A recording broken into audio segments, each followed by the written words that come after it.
because your kinetics, very mathematically driven. Another thing I had fun with before the break, some of you got some nice bonus points who showed up for class, but I was getting all kinds of, I'm super worried about the weather, the snow's coming, and I want to be able to get hug. Yeah, okay. If you thought I believed that, I did love getting that excuse. So y'all grew up in like the Dakotas, Nebraska, Montana, Wyoming, telling me now all of a sudden don't remember how to drive in the snow? Oh no, you just wanted to leave early for break. Okay. Like, really?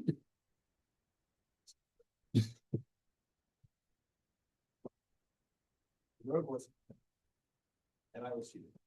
Yeah, but still, it's just I was getting that excuse. People were acting. I had some people acting real dramatic, going, "I'm just so scared," but you are not. It's like I got emails yesterday going, "The weather's so bad, I don't think I can make it back to campus."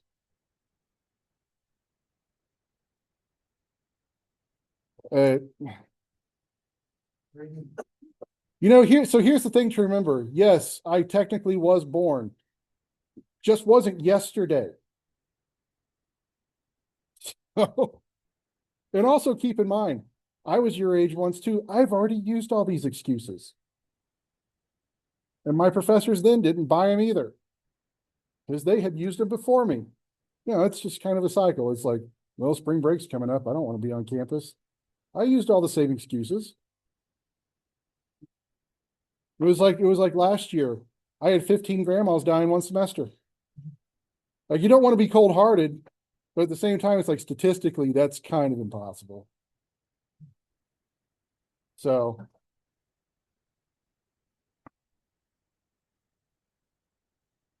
so it's like I told you at the beginning of the semester. If you feed me a story, I'm not necessarily going to take points off, but I will mock you relentlessly. So this was the gentle reminder. Next time I'll make someone cry. Because if you think with my experience, I can't crawl inside someone's head and spin you around till you don't know your own name anymore. Well, keep let's play that game. Huh?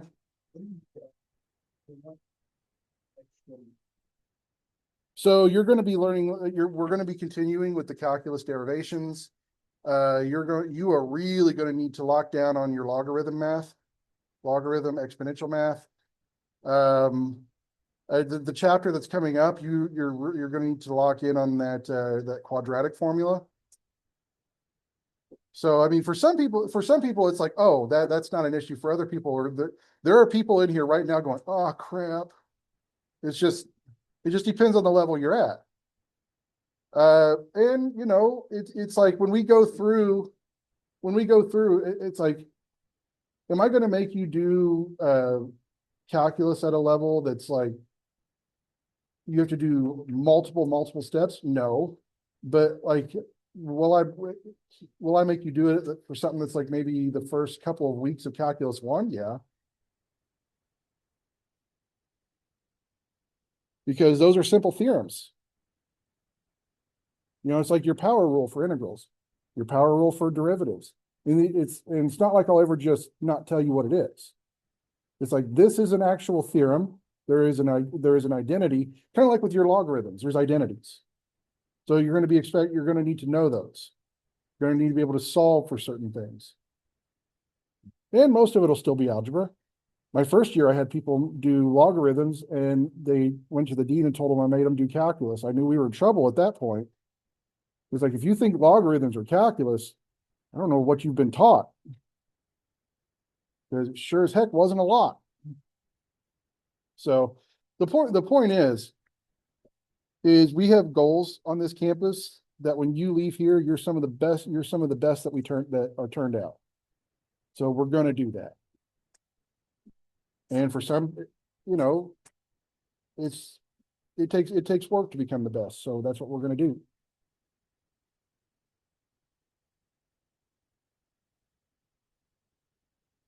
I was just so happy when that person was like, we're not dumbing things down anymore. Absolutely not. Okay, let's continue with our rate laws. So we did first order, second order, zero order.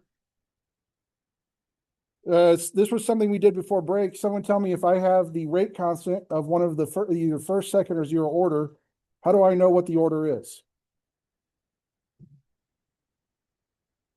Nope, nope. If all I have is the rate constant, how do I know what order the reaction is?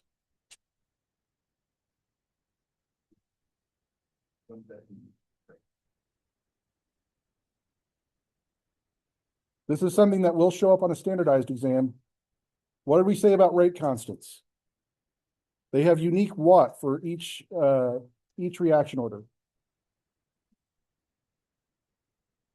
Units. The rate constants have unique units. Your graphs, what you're getting at, there are unique graphs for each order as well. So it's like if you have a linear fit for a natural log of concentration versus time. Yep, that's first order. Yeah, natural log. What about 1 over concentration versus time? Yep. So that's what you're getting at. You can also tell the order based off the graph. Now that one you did in a lab too. So little things like that are things that they're really going to help you when it comes to standardized exams, because you're going to have to be able to look at the problem and go, oh, that's first order. You either get a graph, you'll get a rate constant, something. Again, like you were saying down here, if you got this one's yeah, that one's second order. Why? You guys said it. Someone down there said it.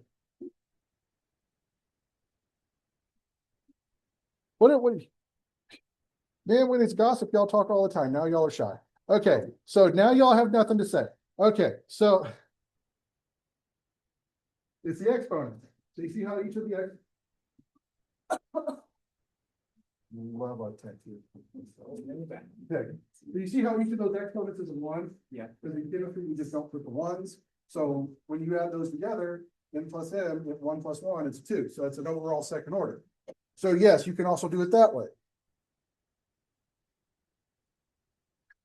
However, the integrated rate law for this, you see down at the bottom. Now you notice the rate constant is a little different. So we started this last time. What did we say the assumption was?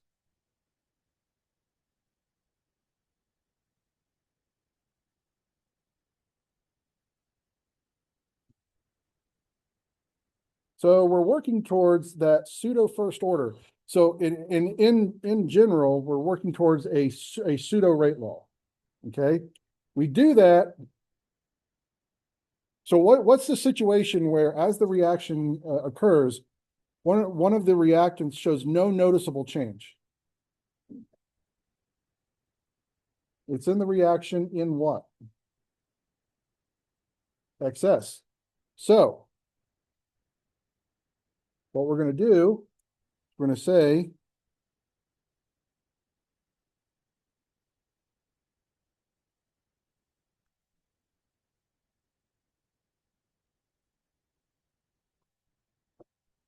and we talked about it last time. You remember what those symbols are, right? They're much greater than.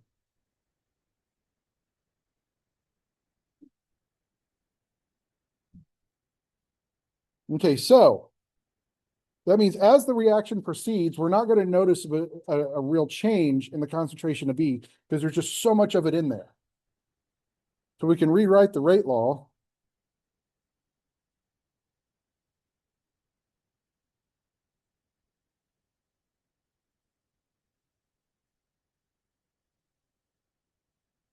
So that's still going to technically be the initial concentration of B, which is going to become your K prime concentration of A, which of course you notice here, it's now at first order. That's why this is called a pseudo first order.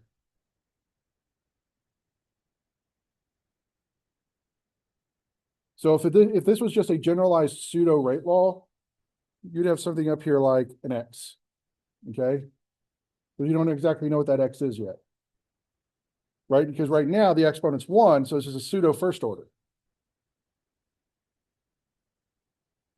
And then the K prime is a constant that encompasses the old rate constant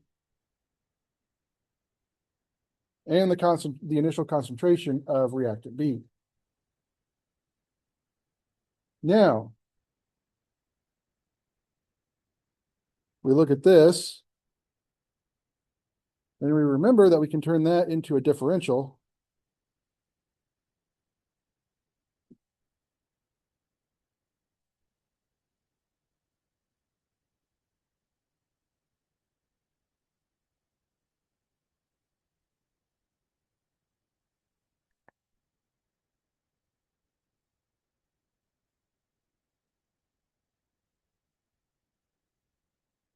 Okay.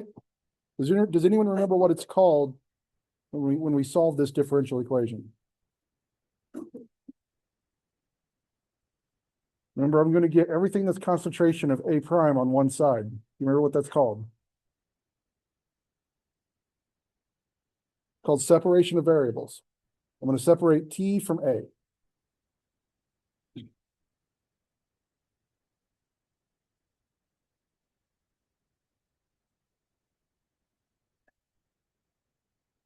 And so there's a negative sign there. We can carry the negative to the other side.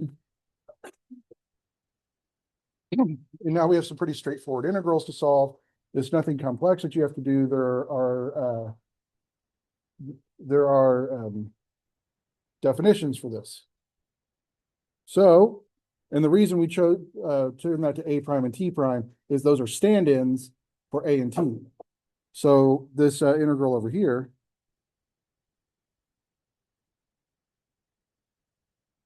will be from A0 to A.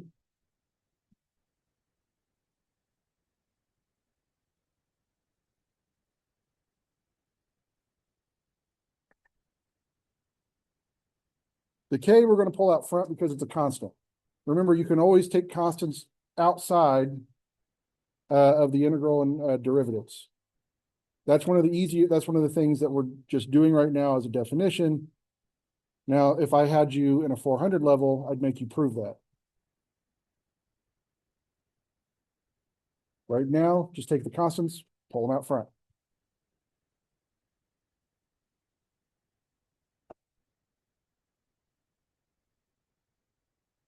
Now that right side, that's the one we really want to see. That one's the most straightforward.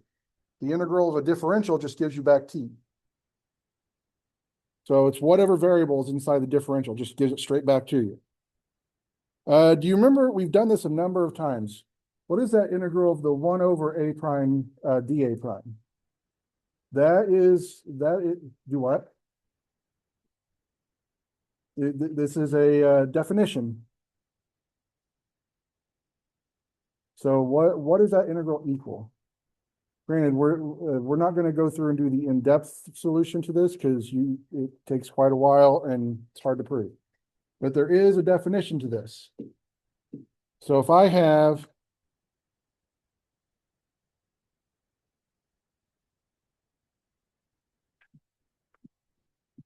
what does that give me? What is that definition?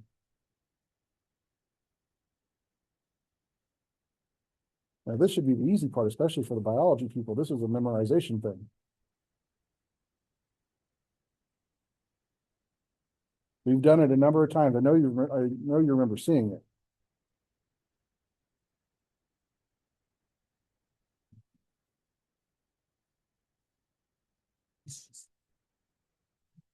Nope, not one. That's the definition. So on the left side, and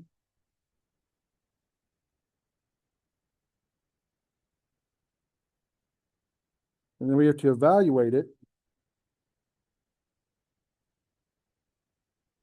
at the limits. And so on the right side, we get our negative K prime back, and then we get T. Because again, that definition,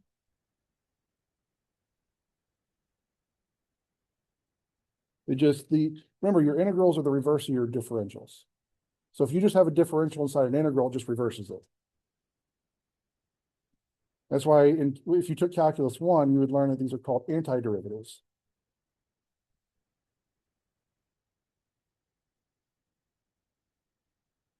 Okay, so we've done this a number of times. How do I evaluate limits? It's a simple what?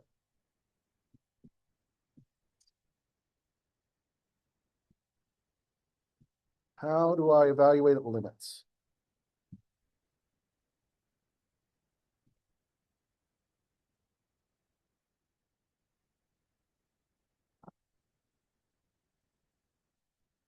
If you were to use a Greek symbol to define it, what would it be?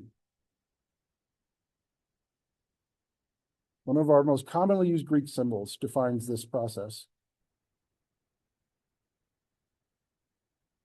Nope. It's a difference. So this would be a delta. So the way you evaluate limits is now we're going to do the natural log minus the natural log of a0.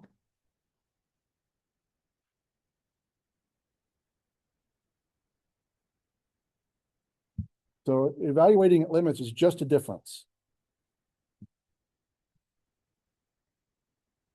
Okay, so we can end up solving this. We'll get negative k prime t on the right.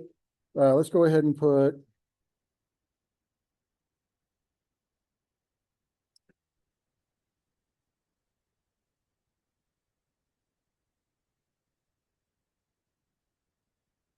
so we're going to put it in this format now. It's minus. So your limits were 0 to t.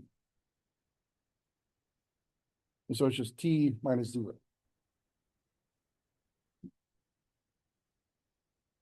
Now this one, again, the calculus we're stepping through. This next question, I kind of expect you to know. I want to get rid of the natural logs. Yep, the exponential. So if I exponentiate a natural log, so like this, what does that give me? Yep, just a concentration of A. Because again, the natural log and the exponential are the reverse of each other. Kind of like when we get there, we're going to be working with Ka and pKa, Kb, pKb. So it's like one you've already used, pH. How do you get pH from the concentration of protons?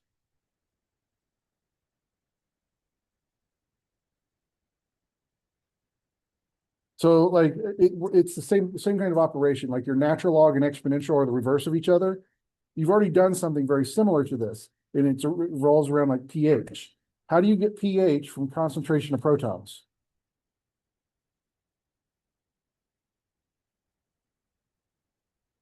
Well, yeah, but how do you get the pH? So like if I have the concentration of my protons, so like if I have, how do I get pH from that?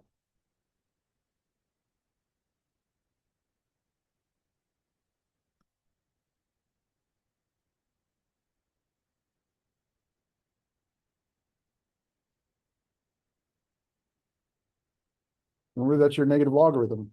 This one, of course, we write this way. It's on your calculator. This is your log base 10. So how do you reverse this one? You remember that? So like if I have pH, which is my negative log of protons, how do I get my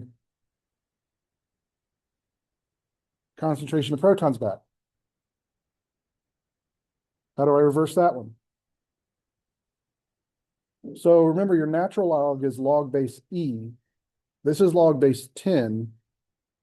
How do I reverse it? Oh, no, I don't want a number. The calculator won't help you. There is a button for it if you have numbers. But look what we did with the natural log. Natural log, remember, is log base E.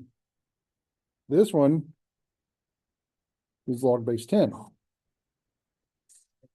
Yeah. So like this, will be to the negative pH.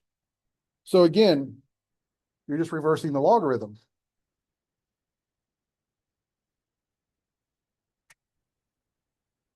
It depends on the base of the log. Yeah.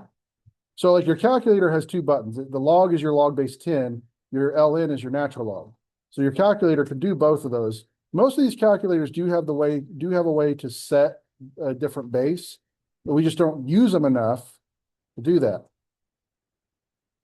So we reversed this natural log, but on the right side, we're going to have e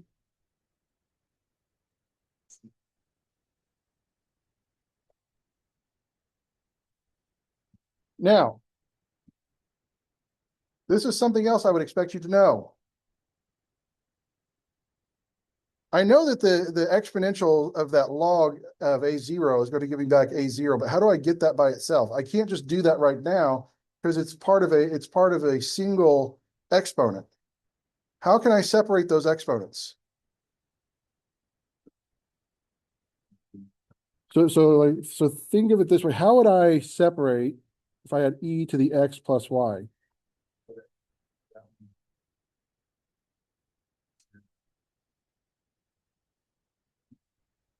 No, because I'd have to have natural log of k prime t for that.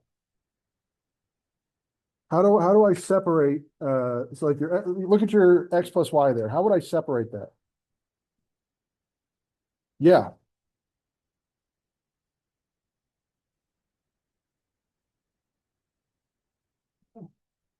So what I do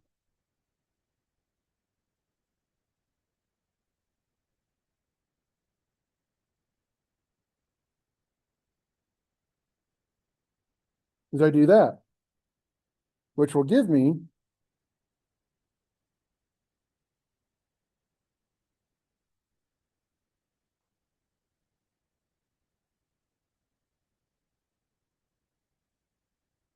which is going to be the integrated rate law for my pseudo reaction. Now you'll see that this is very, very similar to another equation we're going to get to. But do you ever remember seeing anything that looks like this? Anything similar? Well, then get ready because you're going to learn about a man named Arrhenius.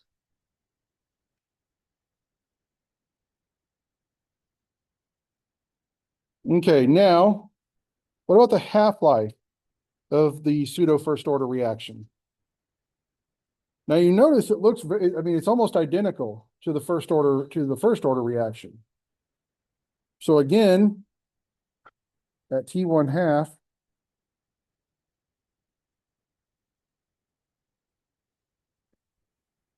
this is always our condition. Half of your initial concentration has been used at the half-life.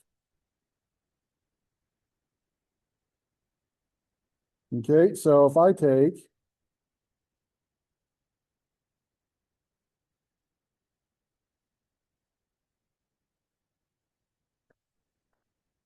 okay, and then I say, well,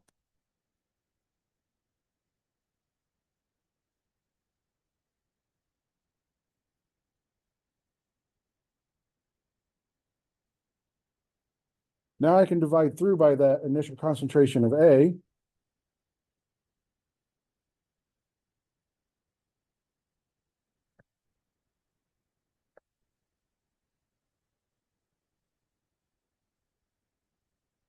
All right, now I want to get rid of that E, so I'll take the natural log of both sides.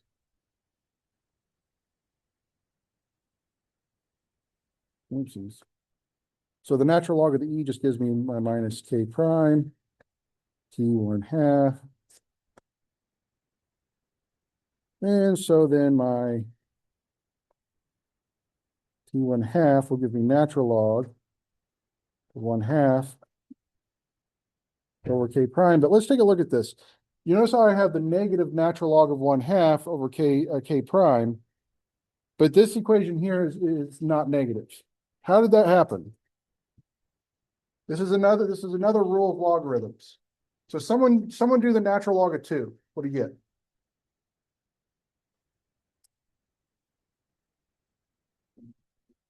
Do the natural log of 1/2. What do you get?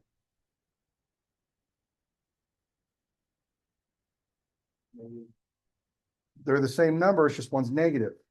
So the natural log of 2 is 0.693. The natural log of 1 over 2 is negative 0.693.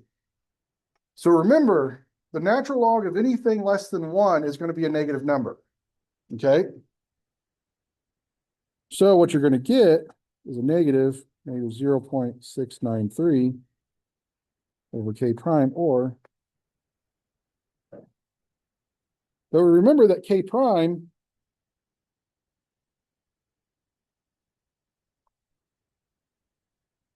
is actually our original rate constant times that initial concentration of the other reactant.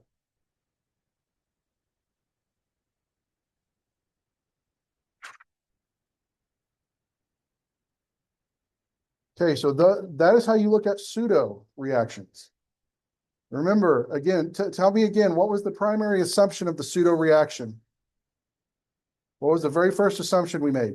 Well, what did we do? We put one of the reactants in so much excess that there's no noticeable change in it when the reaction occurs. So at that point, all we're doing is measuring the rate of one of the reactants. Now, this is something to keep in mind. This is a laboratory technique you can actually use. So if you have a reaction going, you're like, how am I going to figure out what's actually occurring kinetics wise? Okay, we'll take one of your reactants, dump a ton of it in there, and then measure the reaction to completion. You're only really measuring one of them. So it's another process you can use. We also have equipment that you can get. Remember we found out the rate law of a reaction by looking at the experimental data, the changes in concentrations versus rates. You can also do that experimentally in a lab.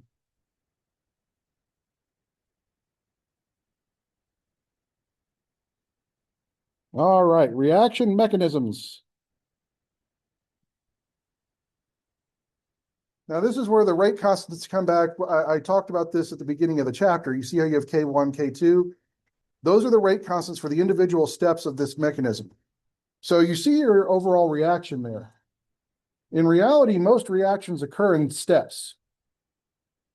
These steps are called your mechanisms. Now, there's a couple of things to remember. Your mechanisms, when you add them together, should equal the total overall reaction. That'll become a little, for right now, let's go with that rule. Once we get to a dynamic equilibrium as an initial step, that's kind of go out the window. So I'll show you how to solve for those when we get there. But you have to kind of know. So in this case, where you just have like two forward reactions, these two have to add together to equal the overall reaction.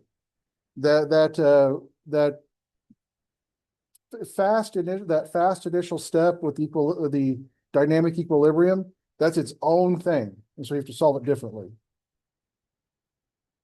Now, each one of the steps in a mechanism is called an elementary reaction.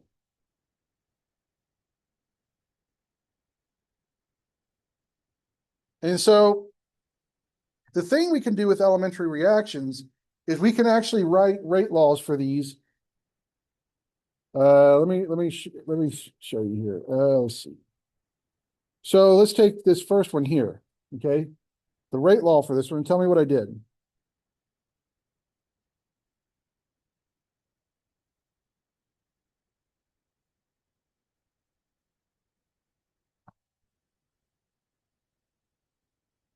What'd I do? Where'd I get my exponent? The coefficient. For elementary reactions, you can use your coefficients as your exponents. But remember, and this is an important definition, your elementary reactions are reactions that occur in a single collision of the reactant molecules. They have to come together, hit, react. So this reaction, this first one here, is that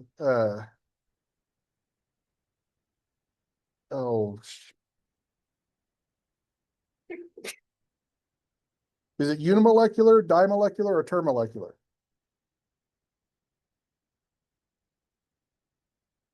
Do what? Dimolecular. Because you see how you have the two nitric oxide molecules? So, for example, a decomposition is most often a unimolecular reaction. What do I mean by that? Right, so what, the decomposition of water, what does it decompose into? Hydrogen and oxygen. Actually, it's probably not the best one because the balanced reaction has two waters. That would still be dimolecular. Anyway, you see what I'm getting at. So a termolecular reaction would be three molecules interacting. Now, this is something that'll come up in a little bit. Do you think an elementary reaction, do you think it's very probable that an elementary reaction would be termolecular? No, not very probable. Because again, all three of those would have to smack together simultaneously and create all of the products. Just not very common. But for your elementary reactions, you can use your coefficients as exponents. And so on Wednesday, we're going to be judging reaction mechanisms and seeing what's feasible and what isn't. And when you come back in on Wednesday, I want you to know what a rate determining step is. A rate determining step. And I don't want you to just be able to tell me what it is, but understand why it's that way.